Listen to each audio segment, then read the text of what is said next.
그러면 온실속의 화초에서 때 해야 될 것이 세 가지가 있습니다. 첫 번째, 증명하지 못하면 절대로 온실속에서 나오시면 안 됩니다. 계속 온실속에 계세요, 그냥.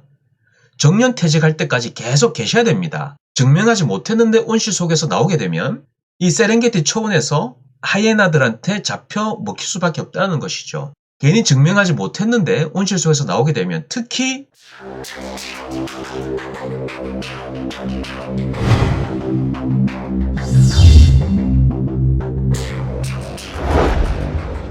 안녕하세요. 창업 멘탈 코치입니다. 오늘도 여러분들이 창업과 비즈니스 하는데 도움되는 내용을 남겨드리고자 영상을 남기고 있습니다. 오늘 영상의 제목은 망하지 않는 창업 방법, 부제로 예비 창업자 뼈 때리기라고 잡았는데요. 오늘 영상은 예비 창업자나 또는 초기 창업자분들이 보시면 도움이 되실 것 같습니다. 창업 얘기 전에 먼저 자동차 접촉 사고를 말씀드리고 싶은데요. 자동차 접촉 사고는 내가 아무리 운전을 잘 한다 하더라도 접촉 사고는 날 수가 있습니다. 왜냐하면 내가 예측하지 못하는 순간에 사고 유발자가 돌발 행동을 하게 되면 그것이 바로 접촉 사고로 이어질 수 있다는 것이죠. 그래서 자동차 접촉 사고는 실제적으로 차선을 변경하는 과정에서 대부분 발생이 되고요.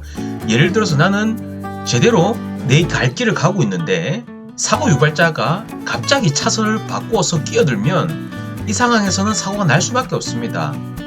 아무리 내가 운전을 잘한다 하더라도 사고는 날 수밖에 없고요. 이거는 운전 잘하고 못하고 그 수준을 벗어나는 것이라는 것이죠. 그래서 접촉 사고가 왜 일어나는지 그 이유를 보자라고 하면 사고 유발자가 운전을 급하게 해서 상대방이 예측이 불가능한 경우, 그로 인해서 상대방이 준비할 시간을 주지 못해서 접촉 사고가 난다는 것이죠. 아마 한 번이라도 운전을 해보신 분이라고 하면 제가 드리는 말씀에 공감을 하실 것 같은데요. 자, 저는 접촉 사고와 창업 실패를 제가 같은 맥락에서 살펴보겠습니다. 자, 자동차 접촉 사고는 누군가가 조급하게 차선을 바꾸게 될 경우 내가 거기에 대한 예측을 할 수가 없어서, 그래서 내가 미처 대응을 못하는 상황에서 접촉 사고가 날 수밖에 없다는 것이죠. 그러면 창업을 한번 보자는 거죠. 창업 부분에서는 내가 급작스럽게 명예퇴직이거든 회사를 나오게 되는 상황에서 조급한 마음에 생활비는 벌어야 되겠고, 그래서 시장조사 등 유망 고객의 수요 조사를 하지 않은 상태에서 아이템을 찾게 되고, 그래서 어떻게든 판매를 해야 되기 때문에 무리수를 둘 수밖에 없고, 그런 과정에서 창업을 실패하는 이러한 한 사이클을 우리는 어렵지 않게 아주 쉽게 볼 수 있다는 것이죠. 그래서 자동차 사고도 그렇고 창업 실패도 그렇고 그 시발점이 뭔가요? 이 급함에서 스타트를 한다는 것이죠. 내 발등에 불이 떨어지니까 그때부터 뭔가 준비를 하고 대안을 찾고 고민을 하다 보니까 당연히 안 될 수밖에 없죠. 이 상황에서는 잘 되는 게 이상한 겁니다. 안 되는 게 당연한 거예요. 실패할 수밖에 없다는 것이죠. 그러면 창업 망하지 않으려면 우리는 어떻게 해야 될까요? 일단 두 가지 축에서 살펴보겠습니다. 이 수익과 이 시간, 기간, 이 두 가지 축에서 살펴봐야 되는데, 기존 잡이 있을 겁니다. 이것을 뭐 직장인이라고 할게요. 직장인을 보면 기존 잡이 있어서 시간이 지나면서 인센티브가 되었건 호봉 상승이 되었건 벌어들이는 수익이 높아질 겁니다. 그게 뭐 매년 3%가 될지 10%가 될지 아니면 연봉이 하락을 할지 모르겠습니다만 일반적으로 상승을 할 거라는 것이죠. 그러면 제가 창업을 망하지 않으려면 조급함을 버려야 된다고 했지 않습니까? 그러면 우리는 기존 잡이 있는 상태에서 뭘 해야 되냐면 창업 준비를 해야 된다는 것이죠. 창업을 준비하는 과정에서 어느 정도 임계점을 뚫고 수익이 올라가는 시점이 있을 것입니다. 특정 시점에서 우리는 기존 잡을 중단을 하고 그 증명이 된 상태에서 창업에 올인을 하면 됩니다. 즉 제가 지금 말씀드리는 구도가 창업을 망하지 않는 가장 기본적인 구도인데요. 이 증명하는 이 기간까지를 우리는 온실속의 화초 기간이라고 보시면 됩니다. 우리는 온실속의 화초에서 기존 잡을 유지한 상태에서 창업을 준비를 하고 미리 준비를 하고 증명을 했을 경우에 창업으로 뛰어들면 된다는 것이죠. 그래서 이 온실속의 화초에 있는 이 기간이 굉장히 중요한 시점이라는 것이죠. 온실속의 화초에서 여러분들은 무엇을 해야 되냐면 증명을 하셔야 됩니다. 그러면 무엇을 증명을 해야지 창업을 성공할까요? 같이 보도록 하시죠. 증명에는 세 가지 방법이 있습니다. 첫 번째, 여러분들이 관심을 가지고 있는 아이템에 대해서 그 아이템에 관심을 가질 만한 분들을 여러분들의 구독자 또는 팔로워로 최소 1000명을 확보를 하십시오. 이 1000명은 여러분들이 실제 사업을 했을 때 이 1000명 중에 대략 5에서 10% 정도 반응을 하실 겁니다. 그분들이 여러분들이 창업을 했을 때 여러분들의 서비스건 아이템을 구매할 수 있는 유망 핵심 고객이라는 것이죠. 그래서 여러분들이 사업자를 냈을 때 이미 여러분들의 상태는 여러분들이 제품을 구매할 수 있는 그러나 이제 진성 고객을 확보한 상태에서 사업을 한다는 것이기 때문에 그래서 구독자 및 팔로워를 최소 1000명을 확보를 하셔야 되고요. 재직 중에 하셔야 된다는 것이죠. 그리고 재직 중에 아르바이트든 몰래바이트든 하셔서 유의미한 수익 창출을 하셔야 됩니다.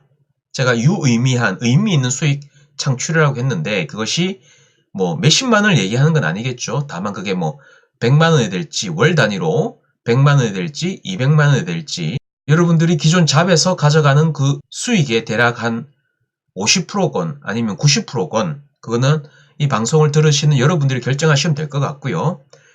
다만 그 수익을 창출해 보시라고 한 이유는 관련된 업종에서 아르바이트를 하시건 아니면 관련된 아이템을 사입을 하셔서 유통을 해보시건 아니면 서비스 쪽이면 그쪽으로 여러분들이 서비스를 제공을 해보시건 어떤 형태가 되었건 재직 중이라도 할 수 있는 건 분명히 있습니다. 그래서 재직 중에 평일 저녁이건 주말이건 아니면 뭐 휴가를 내시더라도 실제적으로 수익을 벌어 보시라는 것이죠. 그런 관점에서 막연하게 알고 있던 부분이 아니라 일을 하는 과정에서 여러분들이 몰랐던 것도 깨우치게 될 것이고 그 유통 경로라든지 다양한 직간접적인 경험을 하실 거란 말이죠. 그래서 재직 중에 필히 몰래바이트 또는 아르바이트를 하셔서 의미 있는 수익을 창출해 보시라는 것을 저는 증명의 두 번째 방법으로 말씀을 드리고 싶고요. 그리고 마지막 증명의 세 번째 방법인데 해당 분야의 최고 실력자가 되라는 것이죠. 여러분들이 관심을 가지고 있는 그 아이템에 대해서 판매하고자 하는 그 아이템에 대해서 해당 분야의 대학교 교수가 되었건 해당 분야의 판매자가 되었건 그 누군가와 토론, 토의를 하더라도 대응할 수 있는 그러한 이제 지식을 갖춘 상태가 되어라는 거죠.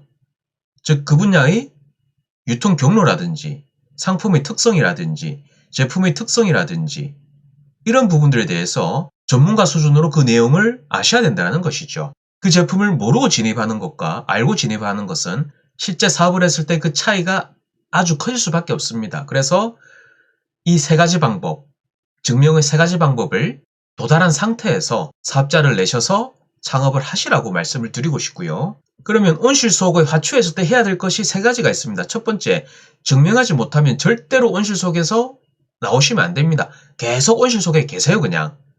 정년퇴직할 때까지 계속 계셔야 됩니다. 증명하지 못했는데 온실 속에서 나오게 되면 이 세렝게티 초원에서 하이에나들한테 잡혀 먹힐 수밖에 없다는 것이죠. 괜히 증명하지 못했는데 온실 속에서 나오게 되면 특히 처녀 총각이거나 그냥 내 혼자 벌어서 내 혼자 먹고 사는 경우면 아무 문제가 없습니다만 한 가정의 가장이거나 뭔가 부양해야 될 가정, 생활비를 벌어줘야 될 의무가 있는 분이 이렇게 하신다라고 하면 여러 사람이 힘들어질 수밖에 없습니다. 제가 그런 상황을 많이 봤고요. 그래서 증명하지 못한다라고 하면 제가 세 가지 증명을 말씀드렸지 않습니까? 계속 정년퇴직할 때까지 계시면 됩니다. 창업 안 하시는 게 좋습니다. 절대로 창업을 하시면 안 되고요. 그리고 환상을 심어주는 사람은 조심하셔야 됩니다. 환상을 심어주는 사람을 경계를 하고 조심을 하셔야 된다는 거예요. 여러분들이 누군가에게 환상이라는 메시지를 받았을 때 여러분들은 기본적으로 무슨 생각을 해야 되냐면 저 사람이 왜 내한테 환상을 심어줄지를 생각을 해야 된다는 것이죠. 왜 환상을 심어줄까요? 한번 잘 생각을 해볼 필요가 있습니다. 왜 굳이 다른 사람이 나한테 시간과 비용을 쓰면서 환상을 심어줄까? 잘 생각을 해보라는 것이죠. 제가 뭐 정답은 얘기는 하진 않겠습니다. 한번 생각을 해보세요. 세 번째, 큰 도전을 하기 위해서는 중간 도전해야 되고 중간 도전을 하기 위해서는 작은 도전해야 됩니다. 이 도전의 연속에서 성공 DNA가 쌓인다는 것이죠. 그래서 예를 들어가지고 여러분들이 만약에 다이어트를 성공할 수 있는 그 멘탈만 있다라고 하면 여러분들은 마케팅도 성공할 수가 있고요. 온라인 마케팅도 성공할 수가 있고 무엇을 하건 성공할 수 있는 그 DNA를 가지고 있다라고 보시면 돼요. 왜? 다이어트라는 굉장히 단순한 본질이 있지 않습니까? 다이어트를 몰라서 못하는 건 아니지 않습니까? 다이어트 방법은 늘리고 늘렸습니다. 다이어트의 성공의 본질은 내가 그 하고자 하는 그 끈기, 그 집요함, 그 추진력, 그 성실함이 다이어트 성공의 본질입니다. 마케팅의 본질도 다이어트와 동일하고요. 창업 성공의 본질도 마케팅의 본질과 거의 유사합니다. 본질은 크게 다르지가 않습니다. 거의 유사한 성질이라는 것이죠. 그래서 여러분들이 막연하게 창업을 해서 성공하겠다 이런 막연한 생각 하시지 마시고요. 여러분들이 여러분들과 약속을 해보세요. 예를 들어가지고 특정 분기에 책을 10권을 읽겠다라고 여러분들과 약속을 해보십시오. 만약에 그 약속을 여러분들 스스로 지킬 수 있다라고 하면 그 사람은 작은 도전을 성공한 것이고요. 작은 도전을 성공한 사람은 중간 도전도 성공할 수가 있고 중간 도전을 성공한 사람은 큰 도전을 성공할 확률도 높습니다. 즉 이 부분은 그 사람의 멘탈, 정신력, 성실함, 추진력을 얘기를 하는 것이고요. 만약에 한 분기에 10권의 책을 읽기로 여러분들과 약속을 했는데 그 작은 도전, 그 작은 약속조차 지킬 수 없는 사람이라고 하면 그냥 정년퇴직할 때까지 온실 속에 계시는 게 다른 사람한테 피해를 안 주는 겁니다. 창업하시면 안 됩니다. 창업하시지 마시고요. 계속 온실 속에 계시면 됩니다. 언제까지? 정년퇴직하실 때까지 계시라는 것이죠. 작은 도전조차 성취를 못하시는 분이 어떻게 중간 도전을 하시겠냐는 것이죠. 창업은 큰 도전에 대한 범주이기 때문에 여러분들 스스로를 테스트를 하셔야 된다는 거죠. 계속 작은 미션을 부여하셔서 성공하는지 안 하는지 계속 여러분 스스로 모니터링 하시고 그 다음에 중간 도전에 대한 미션도 부여를 하시고요. 그렇게 긴 호흡을 가지고 여러분들 스스로 테스트를 하셔야 된다는 것이죠. 그러한 미션을 온실 속에 있을 때 스스로 하라는 것이죠. 창업 성공의 본질은 도전의 연속입니다. 그래서 작은 도전부터 성취를 하시고 증명을 하셔야지 중간 도전, 큰 도전도 성취를 하실 수 있다라고 말씀을 드리고 싶습니다. 그래서 저는 오늘 망하지 않는 창업 방법, 예비 창업자 뼈 때리기라는 부제로 영상을 남겨드렸고요. 오늘 영상이 저희 여러분들의 문제 해결에 도움이 되셨는지 모르겠습니다. 저는 앞으로도 창업, 마케팅 등과 관련된 여러분들의 문제 해결에 도움이 되는 영상을 꾸준히 남기도록 하겠습니다. 구독과 알람 설정을 눌러주시면 앞으로 업데이트된 내용을 편하게 즐길 수가 있기 때문에 구독과 알람 설정도 부탁을 드리고요. 오늘의 영상은 여기까지입니다. 지금까지 제 영상을 시청해주셔서 감사하고요. 앞으로도 또 창업, 비즈니스 등 여러분들에게 도움된 내용을 남기도록 하겠습니다. 지금까지 제 영상을 시청해주셔서 감사합니다.